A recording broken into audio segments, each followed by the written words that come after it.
Can we now breathe a sigh of relief now that Virginia has beaten Clemson at home? I'm not sure.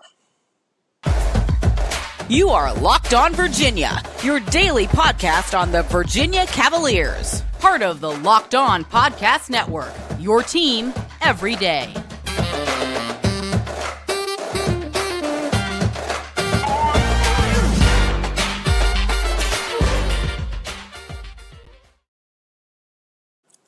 Good day, viewers and listeners. I am your host, Big Law Lawrence Johnson, and welcome to the Locked On Virginia Cavaliers podcast, your first place to come to get your daily Wahoo fix as part of the Locked On Podcast Network.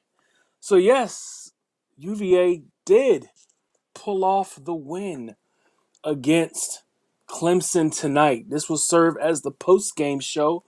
The date is 12/28/2023. Yes, the last day of February, the last of the month. And quite frankly, I'm sorry to see February go. It's my birthday month, but we got to move on. We got to get to March Madness. And this is the first step in jumping into March Madness. UVA winning 57-64, pulling it out. You know, a gritty win against a Clemson team that has a lot of talent, and you could see how they were leading the ACC in the beginning of the year. It was no fluke. This team has a lot of talent on it. Now, whether or not, it showed that they could not hold the position of leader in the ACC. But also, I think the ACC, even though people are saying that the ACC is down and you're not necessarily having the Blue Bloods step up or the Blue Bloods really dominating the league, there are some good teams that you may not think are good, meaning Boston College. You know what? Boston College beat Wake Forest tonight. Okay, Clemson played the Wahoos tough. NC State and Duke, those two teams, are played each other tough. Miami, they lost, but they're a tough team to play. It's almost like the different styles of different teams are the reason why you're losing. No one is just dominant. But I'll tell you this, I bet you none of those teams want to play any of these ACC teams because I just think that it's more parity than anything, which is why you're getting kind of almost like a round robin. Can't forget about Pitt as well. It's like a round robin, you know, teams losing to teams they shouldn't lose and vice versa. It's just, kind of hard to put a finger on why a team that's supposed to be leading the league is actually loses to, a team that was struggling earlier. And speaking of struggling, all right, this wasn't a easy task by no means. Let me explain to you what I mean. If you watch this game, then you know what I'm talking about. In the beginning of this game, and I got the number, UVA did not score until 15-12. Over 4 minutes of not scoring. 4 minutes and 20 plus seconds of not scoring, man. Or 4:17, whatever it is. Over 4 minutes of not scoring in the beginning.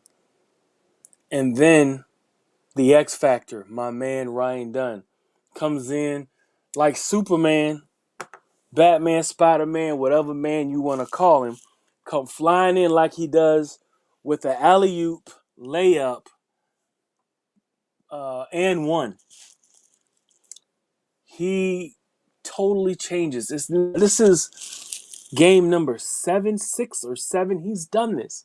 He's come in with a highlight. You can wind back, through all these shows. You got video evidence where I talk about Ryan Dunn coming in with a defensive play, an athletic play to totally change the energy. He does it again. The spark, the X factor, Ryan Dunn. The young man is special. He's also my player of the game. Ryan Dunn wound up with 10 points, 5 rebounds, 1 assist, 1 steal, 1 block, and 2 assists, I believe. No, he didn't have 2 assists. Ryan Dunn had no assists. But that's the man. That guy right there gives UVA the athleticism, number one, to guard, to guard multiple big men, athletic big men on the block and on the perimeter. He can guard anywhere on the court, but Tony uses him a lot of times guarding big men down on the block. The kid is a star. He's absolutely stellar. Let me tell you who else is a star. The other true freshman, Isaac McNeely. All right? Isaac McNeely comes in off the bench as well. Scores 12 points. Was 1 for 2 for 3, 3 for 3 from the line, and plays some hard defense. I have to give this guy credit. Bennett Vanderplas is struggling. Bennett Vanderplas, who has had a good run as a starter for the Wahoos, we got to do something a little different, guys. I know Tony. I didn't think Tony would start him, but he does. He's gonna just start him and ride it until Bennett's graduated. Not a good look. Bennett got beat quite a bit on the block, and I know Clemson has some incredible, like an incredible big man, PJ Hall, at 19 points, super athletic big man, very good fundamentally as well. So I'm not gonna hold that portion against him, but Bennett Vanderplas is struggling. He struggles down low nowadays, and it seems his plus minus. I really wonder what the plus minus was for Bennett Vanderplas. Now, he did get his minutes cut. Like I was asking, Ryan Dunn had 18 minutes. Bennett Vanderplas had 21. So there was definitely a break, from him. I would like to know what the plus minus was for Bennett Vanderplas.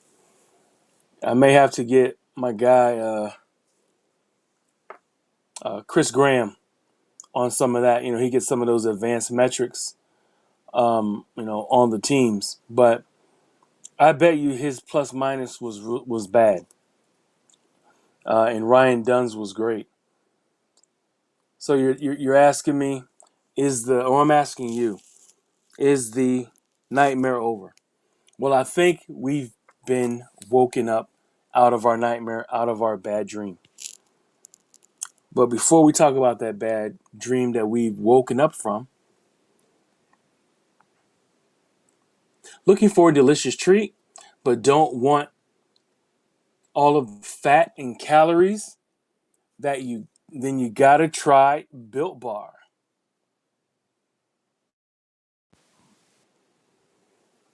We just got through the holidays, and I know our goal is to eat a little healthier this year. If you're like me, where you want to eat healthier but don't want to compromise taste, then man, I got the thing for you. You gotta try Built Bar. With Built Bar, healthy is actually tasty. Seriously, they're so delicious you won't think they're good for you. Perfect for your New Year's resolution. What makes Built Bar so good? Well, for starters, they are all covered in 100% real chocolate. That's right, real chocolate. And they come in unbelievably good flavors like churro, peanut butter brownie, and coconut almond. I'm not sure how Built does it, but these bars taste like a candy bar, while maintaining amazing macros. And that's even better. What's even better is that they're healthy. Only 130 calories, 4 grams of sugar, and a whopping 17 grams of protein. And now you don't have to wait around to get a box. For years, we've been talking about ordering your bars at built.com. Now you can get them at your local Walmart or Sam's Club. That's right. Head to your nearest Walmart today, walk to the pharmacy section, and grab yourself a box of Built Bars. You can pick up a 4-bar box of cookies and cream, double chocolate, or coconut puffs. If you're close to Sam's Club, run in and grab a 13-bar box with our hit flavors, brownie batter, churro. You can thank me later.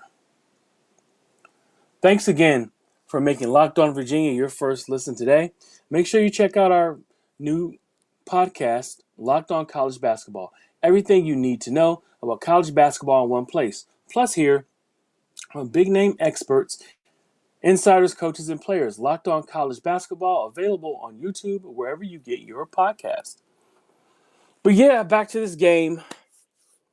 It started bad. They were in a slump, and I wanted to know when I could wake up from it. Okay? So I was able to wake up from it at 15:12. Okay? With Ryan Dunn swooping in with an incredible play, incredible alley-oop.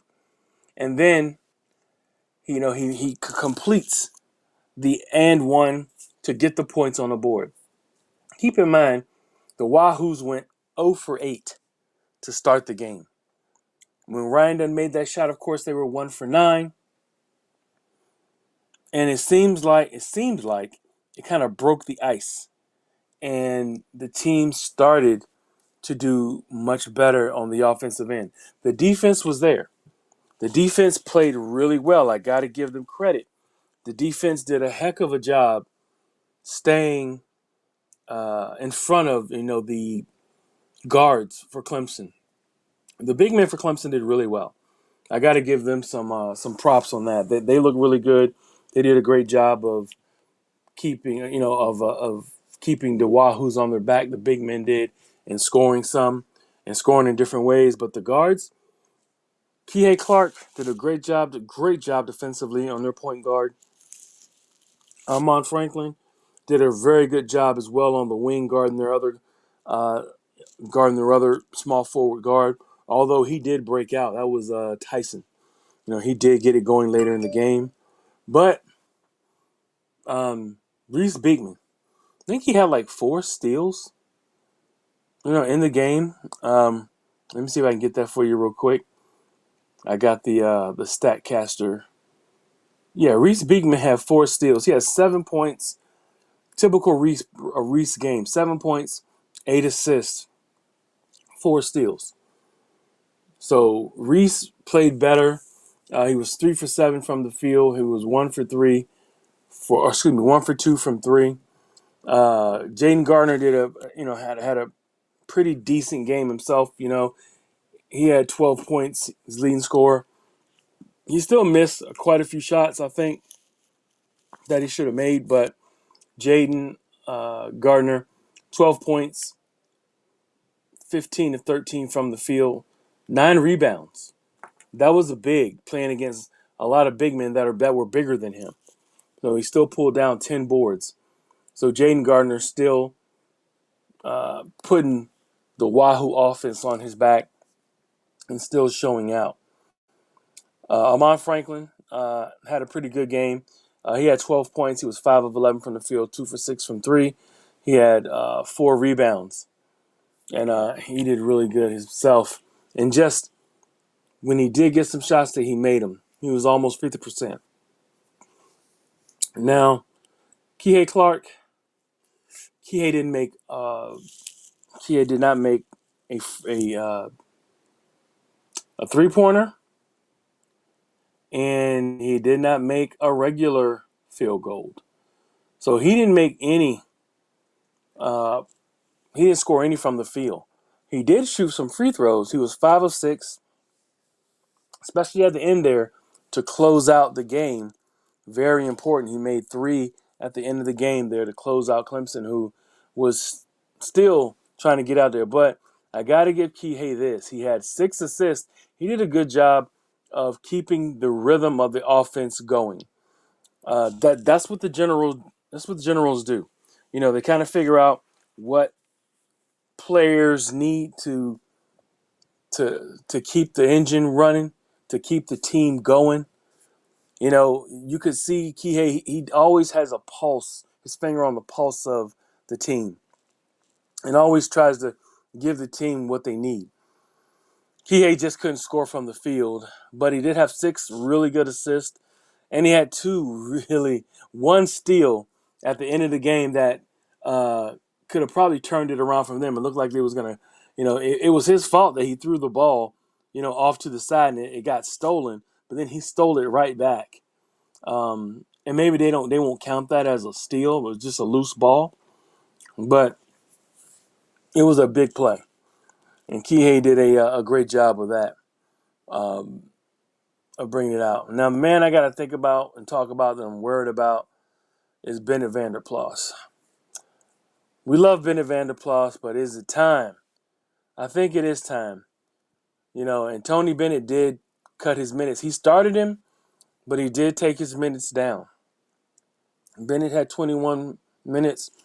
Ryan Dunn had 18. I think we should flip-flop that, so that we can see or have an idea of what's a better, in my opinion, a better, more athletic big man. Now, he's not going to be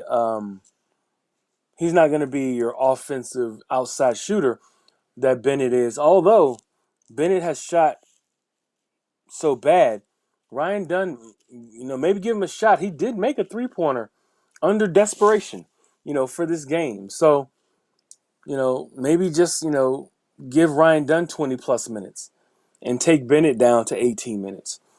Just a thought. And then I saw Papi Cafaro come in, get some time. He 4 rebounds or 4 fouls. What did he have? He came in, he got 4 fouls right away. 3 elbows, a knee lift, a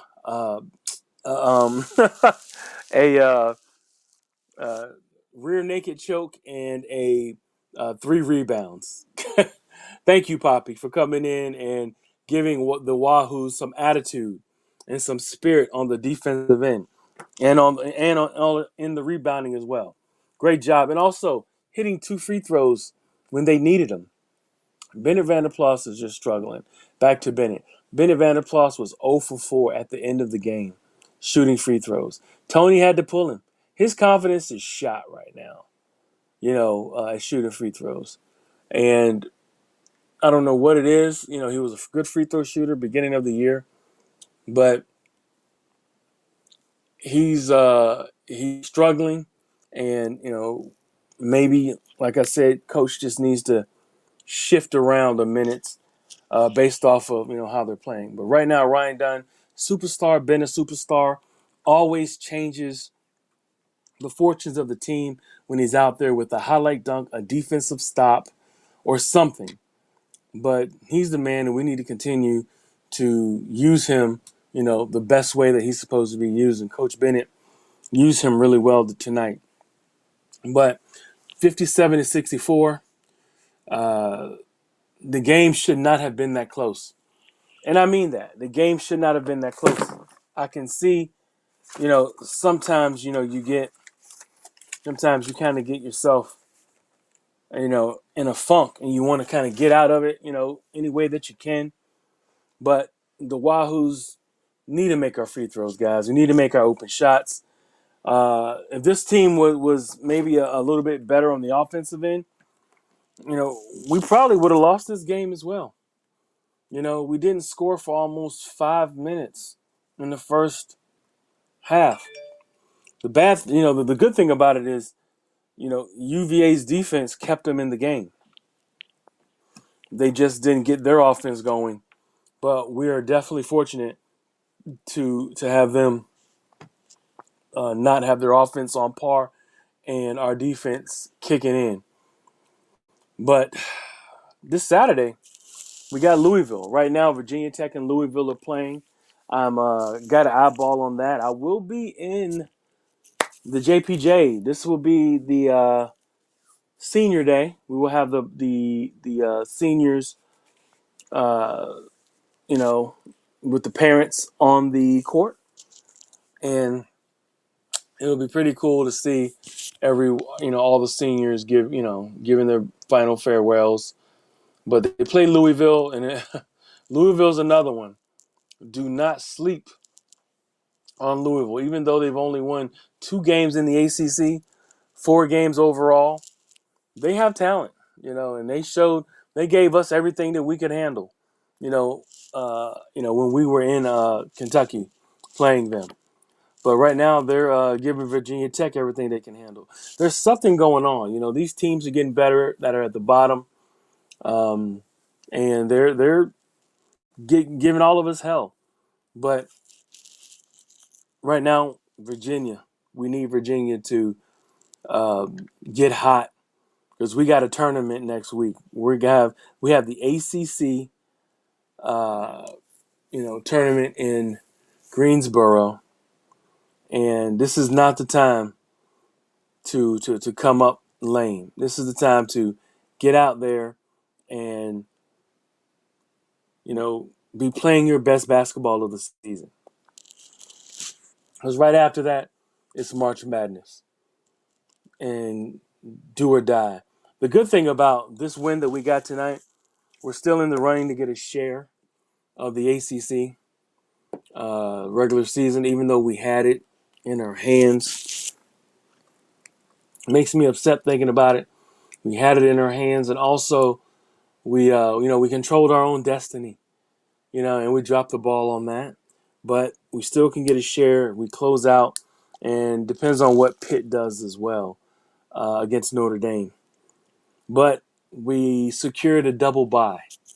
That was something that we needed.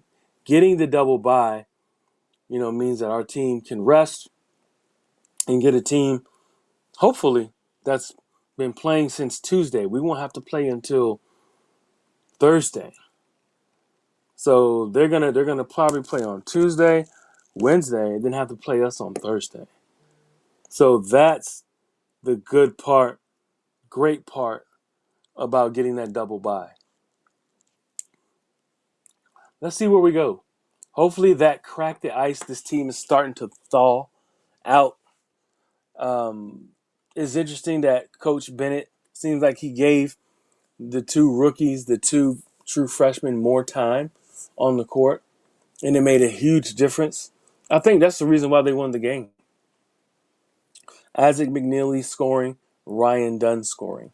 I think that's the reason why they won the game. And my player of the game is Ryan Dunn because of what he did on the defensive end and then what he did on the offensive end. He had a great game. He was 3 for 3 from the field, 1 for 1 from 3, 3 for 4 from free throw land, 5 of 7. He had 5 rebounds, a block and a steal. I love it, man. I absolutely love it. The way that he plays, and then of course having 10 points, going double digits.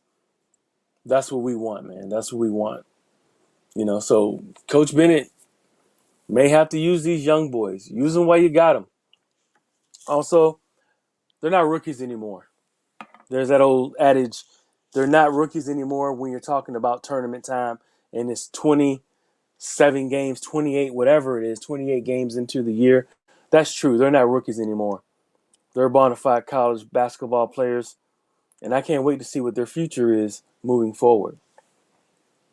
In other news, the baseball team beats VMI 3-0. Close game. VMI, though, is it always has a good baseball program in the state. Actually, the state of Virginia, they have some good baseball here, man. A lot of teams in the state, a lot of colleges have some really good baseball programs. So that's awesome to hear. So we'll keep a check on the baseball team as well. My guy Casey Pazaya was at the game as well. So, but they won at VMI 3-0, and my guy, I think they said Jay Wolfolk maybe closed it out. Maybe.